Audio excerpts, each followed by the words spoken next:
segunda participação de hoje aqui no quadro Pergunte ao Pastor. A perguntinha é a seguinte: Pastor Érico, em Mateus capítulo 18, verso 18, diz o seguinte: um líder tem autoridade para fechar o reino de Deus para alguém? Já que Deus deu autoridade para abrir e fechar a porta dos céus? Pois é, vamos ler o texto e verificarmos o que Jesus falou. Se o teu irmão pecar contra ti, vai a ele só, para ganhar o irmão. Se ele não ouvir, chama uma ou duas testemunhas, outros irmãos, para testemunharem a conversa. Se ainda assim ele não atender, então diz-o a igreja, e se recusar ouvir também a igreja, tá aqui subentendendo o coletivo, então considera-o como gentio e publicano. Em verdade, vos digo que tudo o que ligardes, segunda pessoa do plural, vós, ligardes vós na terra, terá sido ligado nos céus. E tudo o que desligardes na terra terá sido desligado nos céus. Bem, nós precisamos entender aqui o que é a igreja, o que está referido aqui como vós, e os dois ou três, quando concordarem a respeito de qualquer coisa, ser-lhes-á concedida por meu Pai que está nos céus. Porque onde estão dois ou três reunidos em meu nome, ali estou eu no meio deles. É o que Jesus falou e eu acabei de ler.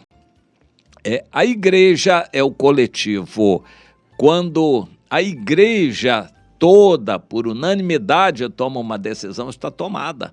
E é Deus quem assina. Isso aconteceu, por exemplo, em Atos dos Apóstolos, capítulo 15. Paulo e Barnabé estavam pregando aos gentios. Alguns judeus quiseram perturbar a cabeça dos gentios, a expressão que os apóstolos usaram é essa mesma, quiseram perturbar e foram por conta própria querer impor sobre os gentios uma opinião pessoal deles, cristãos judeus. E o assunto foi polêmico, atrapalhou tanto o funcionamento da igreja lá em Antioquia, que levaram o assunto a Jerusalém.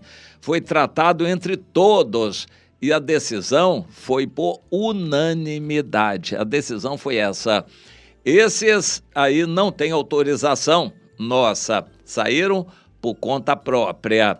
A nossa decisão é a seguinte: não devemos perturbar os gentios que se convertem.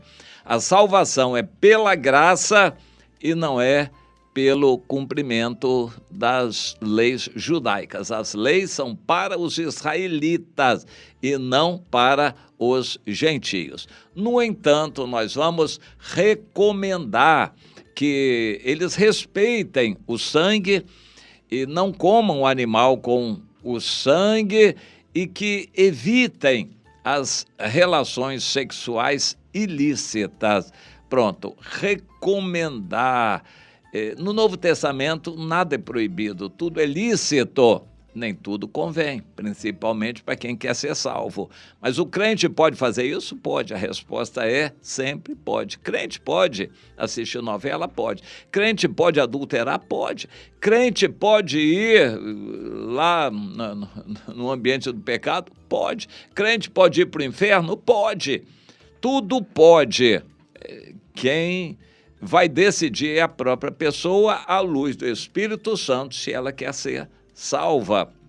A decisão foi unânime, toda a igreja. Deus gostaria que sempre fosse assim. A unanimidade é constituída de todos que estão ali, congregados e se reunindo. Não é para haver divisão na igreja, isso é obra da carne. E não herdarão o reino dos céus os que causam divisão na igreja. Você conhece panelinha, grupinho na igreja? Quem está alimentando isso não será salvo. Gálatas, no capítulo 5, a partir do versículo 19. Não serão salvos os que praticam isto. A igreja é para ser uma, viver em unanimidade. Decisões são tomadas por unanimidade. Agora a pergunta é, um pastor pode excluir alguém? Pode fechar o reino do céu para alguém? Isso é outro problema. Há pastores que se sentem donos da igreja. O que eles decidem está decidido. Eles são a autoridade máxima. Preciso falar mais alguma coisa? Eles usurpam um poder que não é deles, é do corpo todo. Ao invés de serem servos dos irmãos, eles querem ser ditadores sobre os irmãos. Pastores que são donos da igreja. O apóstolo Pedro diz, em 1 de Pedro, no capítulo 5, que eles devem ser servos dos irmãos e não mandar nos irmãos. Mas, infelizmente, há aqueles que acham que a igreja é deles e quem manda na igreja são eles, e eles têm o poder de fechar o reino do céu para quem eles querem, principalmente para quem não dá dinheiro para eles ou contesta o que eles dizem, mais ou menos o que acontece lá na Venezuela. O sujeito é o dono do país, a eleição é ele que dá o resultado, e aí? Pode, quem quiser, contestar, porque ele é o chefe que dá a ordem, infelizmente. Mas o poder existe, está delegado, é nosso, da igreja, de todos nós em unanimidade. Vamos falar e Jesus vai assinar o que nós decidimos. Essa unanimidade pode ser só 2 ou 3, quando o corpo ali é representado de 2 ou 3, que podem fechar o reino dos céus ou abrir. O que a unanimidade decidir, todos decidem. Todos podem ser 2 ou 3, 3 ou 4, 10 ou 20, 500, não importa quantos sejam, que todos estejam em unanimidade. Assim a igreja tem todo o poder de Deus aqui na terra, quando são todos em unanimidade, mas um só, nunca.